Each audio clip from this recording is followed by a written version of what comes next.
Alors, aujourd'hui, je vais vous parler d'un genre de film. Je vais vous parler d'un genre de film que je regarde, je vais pas dire jamais, je vais pas dire jamais, mais c'est un genre de film que je regarde pas souvent. C'est les films d'horreur de requins. C'est les films d'horreur de requins, c'est un genre de film que je ne regarde pas souvent parce que, je sais pas, je préfère les films de démons, les films d'esprits, les films de paranormaux, les films, qui parlent de poltergeist. Donc les films avec les maisons hantées. Tout ça, je préfère. Mais les films, ça m'arrive de temps en temps quand même de regarder des trucs du genre Les Dents de la Mer. Donc aujourd'hui, on va parler des films. euh, j'ai intitulé cette vidéo Les films de requins, mais évidemment, ce seront des films qui ne se passeront. Ce seront des films qui parleront principalement de requins et d'animaux dangereux sous l'eau, on va dire. Donc ça peut parler d'un requin, ça peut parler de plein d'autres animaux. Ça peut parler de plein d'autres animaux, ça peut parler d'un crocodile, ça peut parler d'un alligator, et ça peut parler d'un requin. Mais principalement des requins. Premier film de requin, c'est En eau trouble. À mon avis, je pense que tout le monde sait qu'il y a un deuxième qui est sorti qui s'appelle En eau très très trouble. Ou En eau très trouble, je pense. Bon, The Meg en fait. En fait, The Meg, mégalodon. Donc le mégalodon, pour ceux qui ne savent pas, c'est une espèce de requin qui était des centaines de fois plus... Des, des, oui, des centaines de fois plus grande qu'un requin blanc, qui est le plus grand requin du monde. Donc le mégalodon réapparaît, pour vous dire la taille d'un mégalodon quand même.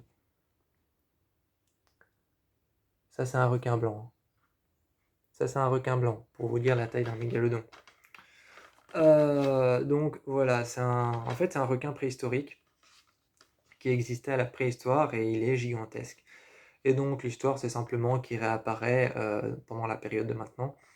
Il réapparaît pendant la période de maintenant et dans une station sous l'eau, des chercheurs voient qu'il y a un mouvement qui s'approche de la station, mais un mouvement très, très sévère, très brutal qui s'approche de plus en plus de la station. Et, euh, et ils envoient toute une équipe voir ce mouvement brutal, brusque, trouble, qui s'approche. Trouble, c'est le bon mot parce que le film s'appelle En eau trouble. Et qui s'approche de la station. Ils envoient une équipe le voir et ils tombent en fait sur un mégalodon qui commence à s'approcher de la station. Et tout le film va tourner en fait autour de la recherche de ce mégalodon, d'essayer de savoir qu'est-ce qu'un mégalodon qui est en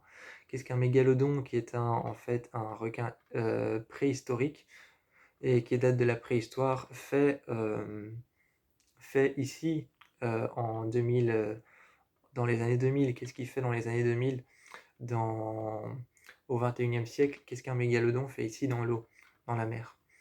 C'est un peu ça le pitch de l'histoire, c'est un peu ça que raconte le film. Et ça va tourner évidemment autour d'un drame aussi. Le drame, c'est qu'à un moment, il va nager jusqu'à une mer où plein de personnes se baignent. Je crois que c'est une mer qui est à Dubaï, parce que si je me souviens bien, c'est une mer qui est à Dubaï ou alors une mer qui est dans les Philippines. Je crois que c'est une mer qui est dans les îles, les Philippines, et il va nager jusqu'à là-bas et plein de gens seront en danger. Et ils vont essayer d'éloigner le mégalodon, de le chasser et de le renvoyer dans les profondeurs de la mer. Évidemment, dans le film, on précise pas d'où il vient, mais à mon avis, un mégalodon, vu la taille que ça fait, le seul endroit dans la mer où ça pourrait aller, je pense que c'est la fosse des Mariannes. Je crois que le seul endroit où on pourrait réenvoyer un mégalodon dans la mer, c'est la fosse des Mariannes, parce qu'elle fait 11 km et jusqu'à preuve du contraire, c'est l'endroit le plus profond et le plus grand de la Terre et de tout l'océan. Donc, en eau trouble, euh, attention pour ceux qui aiment, attention pour ceux qui aiment Gossip Girl, j'ai un film d'horreur avec Blake Lively. J'ai un film d'horreur avec Blake Lively pour ceux qui aiment Gossip Girl. Instinct de survie, vraiment pas mal. Vraiment pas mal, moi j'adore le regarder. Sauf que le film a un petit truc qui va pas, c'est qu'on voit que le requin c'est un robot. Enfin, on voit que le requin a été fait. J'ai une alternative. J'ai une alternative. On voit que le requin a été fait en image de synthèse, ou alors le requin c'est un faux requin qui a été habillé sur un robot. Et parce que souvent pour faire des monstres ou alors des bestioles pas humaines, comme par exemple les aliens, souvent c'est une personne qui porte un costume qui a été habillé par les gens qui font le film. Ou alors c'est un robot qui est télécommandé par une personne derrière la caméra qui est habillé avec le costume qu'on a décidé. Et là, je pense que c'est ça. Ils ont habillé un faux requin en plastique qu'ils ont mis dans l'eau et ils l'ont habillé avec un faux requin. Parce que ça se voit de temps en temps qu'il est un peu métallisé, qu'il est un peu métallique. Donc, je pense que ça se voit que c'est un faux requin. Mais sinon, Instinct de survie est un super chouette film. Ça parle d'une surfeuse qui part sur les plages. Ça parle d'une surfeuse, en fait, sa mère est malade et elle part sur les plages, sur une plage en question, que sa mère avait toujours voulu voir. Elle avait toujours voulu voir cette plage avant de mourir, mais malheureusement sa mère est morte du cancer. Et elle téléphone à sa sœur quand elle est arrivée là-bas, elle dit qu'elle est bien sur la plage, que sa mère, enfin que leur mère avait toujours voulu voir, et quand elle va surfer, comme le dit le film, certains jours mieux vaut éviter la mer, parce qu'elle se retrouve sur une petite île qui n'apparaît que en marée basse, et elle va se retrouver prisonnière au milieu de l'océan avec un requin qui tourne autour d'elle. Et la seule chose qu'elle aura pour se protéger, c'est les grosses bouées qui font de la lumière dans l'océan et qui signalent aux bateaux qui se rapprochent du bord de la côte. Elle va se mettre sur ça et c'est la seule chose qu'elle aura pour se protéger et pour éviter le requin. Ça avec une fusée, avec elle aura ça avec aussi un fusil à lance-fusée. Donc des fusées de secours. Le film est vraiment pas mal. Donc je le conseille à tout le monde. Soit vous tapez The Shallows. Donc The Shallows, je crois que ça veut dire les profondeurs. Soit vous tapez Instinct de survie. Moi, personnellement, je préfère le titre français. Personnellement, je préfère le titre français Instinct de survie. Je trouve ça beaucoup plus accrocheur. Ensuite, pour ceux qui ont vu Labyrinthe, un film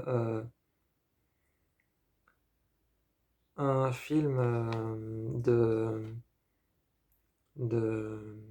Sam Raimi, enfin c'est Crawl. J'avoue que je suis pas très sûr de moi là pour le coup parce que c'est un film que j'ai acheté. C'est un film que j'ai acheté, mais je l'ai regardé une, deux, trois fois peut-être, mais sans plus. En fait, j'aime beaucoup le concept, mais le truc qui m'énerve un peu, c'est qu'il est très court. Donc c'est pour ça que je le regarde pas souvent. Donc, pour ceux qui aiment bien Labyrinthe, comme je disais, pour ceux qui aiment bien Labyrinthe, un film avec Kaya Scodelario dans le premier rôle. D'ailleurs, on la reconnaît pas parce qu'elle est blonde. Personnellement, moi, je l'ai pas reconnue. J'aime bien la saga Labyrinthe. Enfin, j'aime que le premier. J'aime que le premier dans Labyrinthe. J'aime que le premier parce que je trouve que le deuxième fait beaucoup trop peur et est beaucoup trop long à la détente. Et je trouve que le dernier est beaucoup trop long à la détente et est beaucoup trop SF, beaucoup trop science-fiction.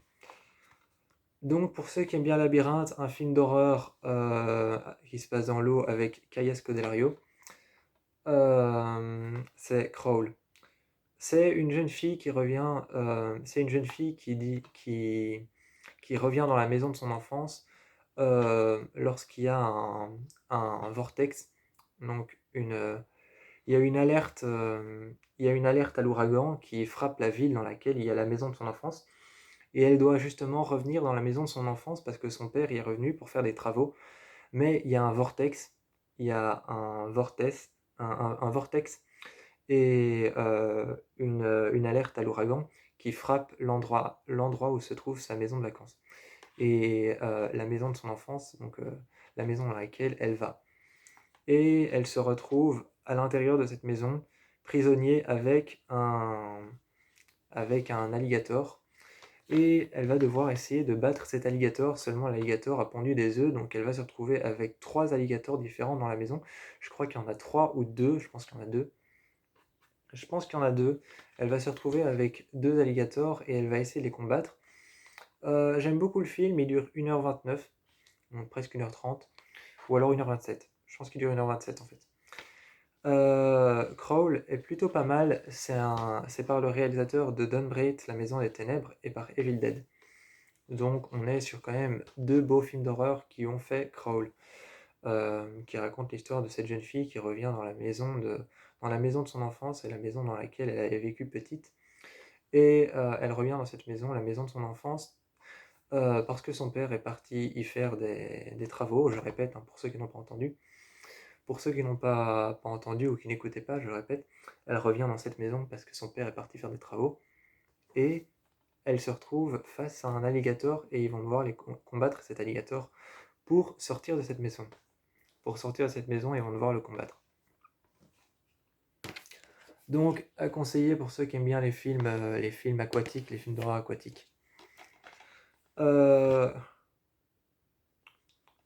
Je vais peut-être commencer par le premier. 47 Meters Down. Donc, 47 Meters Down, donc 47 Meters Down, ou alors en anglais 47 Meters Down. C'est un film génial. C'est 2 sœurs, notamment l'une des 2 sœurs qui vient de se faire larguer par son mec. L'une des 2 sœurs vient de se faire larguer par son mec comme une merde.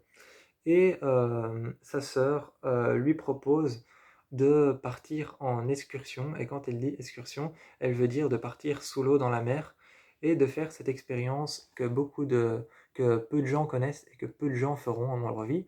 C'est s'enfermer dans une cage, c'est aller sur un bateau et on va dans une cage et on met la cage sous l'eau et on lance en fait du sang au-dessus de la cage pour que les requins viennent autour de toi et tu peux prendre des photos des requins et voir les requins juste devant toi, tout près en immersion.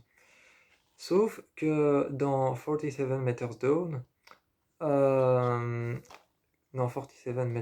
en fait, elles font cette expérience, on lâche du sang au-dessus d'eux et il y a plusieurs requins que ça attire. Sauf qu'à un moment, la cage lâche, la corde de la cage lâche et elle se retrouve au fond de l'océan. Et c'est impossible de remonter la cage. Et donc aucune aide, comme le dit le film, aucune aide, aucune issue et aucun espoir. Et elles vont devoir essayer de survivre dans la cage en attendant que les secours reviennent pour remonter la cage.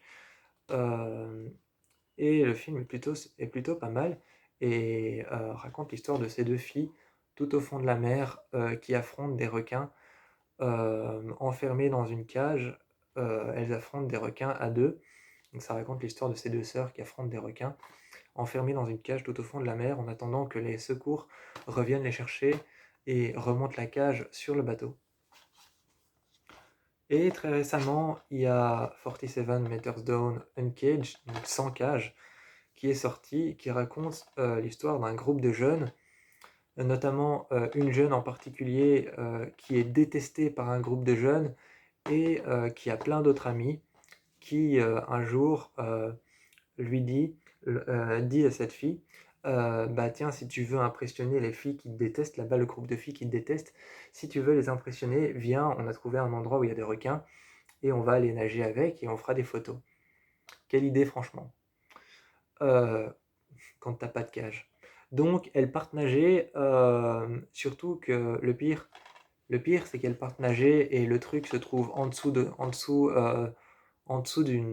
plein de rochers qui sont les uns sur les autres, donc ça fait plein de cavités. et elles sont enfermées là-dedans et ne retrouvent plus leur chemin parce qu'il y a plein de cavités différentes. Et donc là, elles n'ont pas de cage pour se protéger, mais elles vont devoir avoir affaire à un requin, donc à un requin blanc, donc le plus grand requin du monde.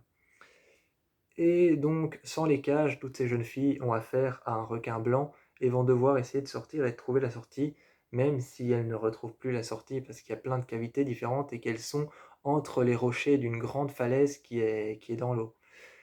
Et c'est là qu'elles ont été plongées et encore une fois, il est écrit Don't blind, don't move, don't breathe.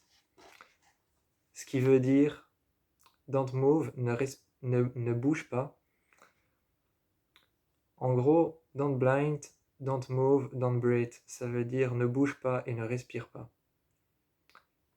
Et ensuite, en dessous, il est écrit Stay alive, ce qui veut dire rester en vie.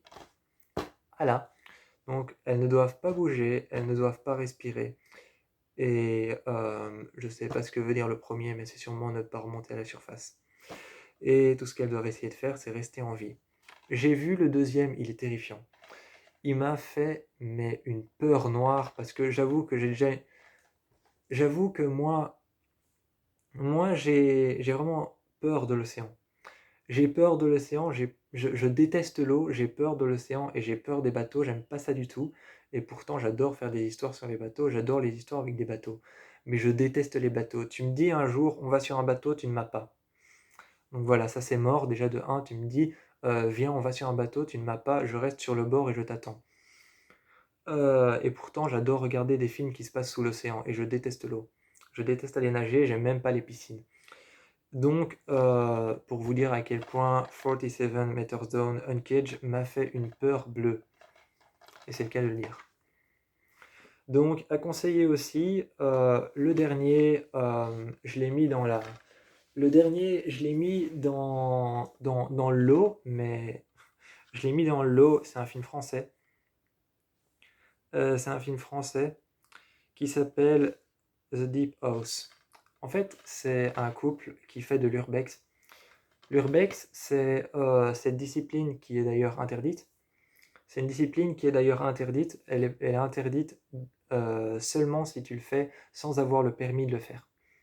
Parce que, petit rappel pour les personnes, j'avais déjà rappelé ça dans une vidéo. Dans une vidéo, j'avais déjà rappelé ça. Quand une maison est abandonnée, tu ne peux pas aller dedans parce que même si la maison est abandonnée, elle appartient toujours à la personne qui l'avait achetée. Donc la propriété sur laquelle tu es, même si elle est abandonnée, appartient toujours à la personne qui l'a achetée, même si la personne qui l'a achetée a quitté la maison et a abandonné la maison. Donc elle appartient toujours au propriétaire. Donc tu es sur une propriété privée, même si elle est abandonnée, parce qu'elle appartient toujours à la personne qui possédait la maison avant. Et donc là, The Deep House, ça parle d'un couple qui fait de l'urbex, donc qui visite des lieux abandonnés et qui font des milliers de vues sur les réseaux sociaux. Et un jour, on leur parle d'une maison qui est sous un lac. Donc elle est totalement immergée sous un lac. Elle est totalement immergée sous un lac, on la voit là. Et, cette maison est totalement immergée sous un lac et on dit qu'elle est abandonnée et que jamais personne n'est allé la revoir depuis qu'elle est immergée sous un lac et qu'il y avait même tout un village avant dans ce lac, mais que tout a disparu sauf cette maison qui est toujours là. Et le couple va descendre dans le lac, voir cette maison et faire de l'urbex à l'intérieur. Sauf qu'il y a une force surnaturelle, une force maléfique, une force étrangère qui va se manifester.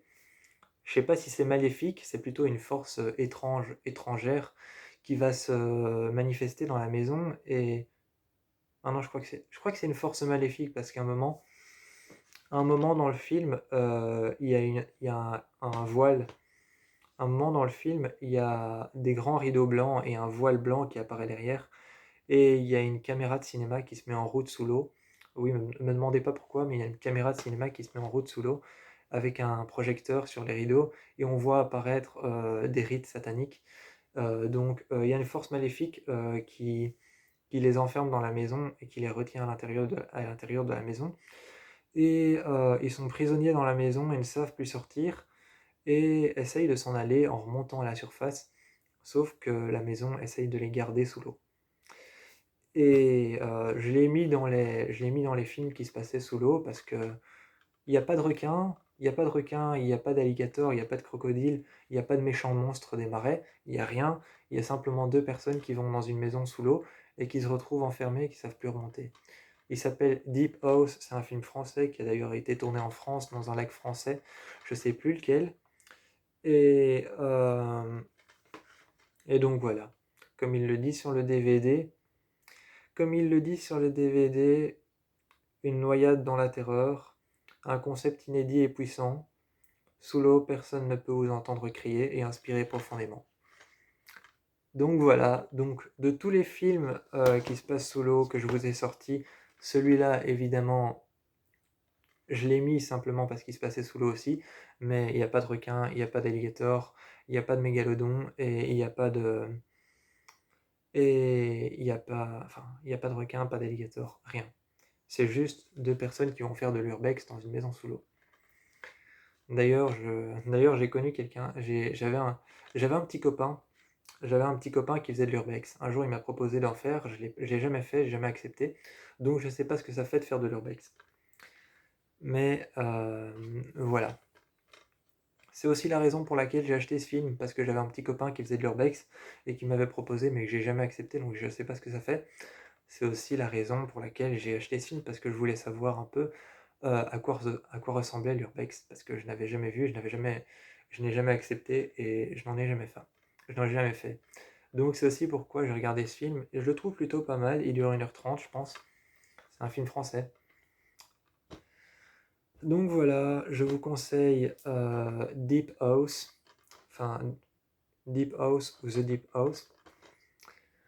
Donc, pour faire un petit récapitulatif, je vous conseille 47 Meters Down, 47 Meters Down, donc le 2 qui s'appelle 47 Meters Down Uncaged, le 1 qui s'appelle 47 Meters Down,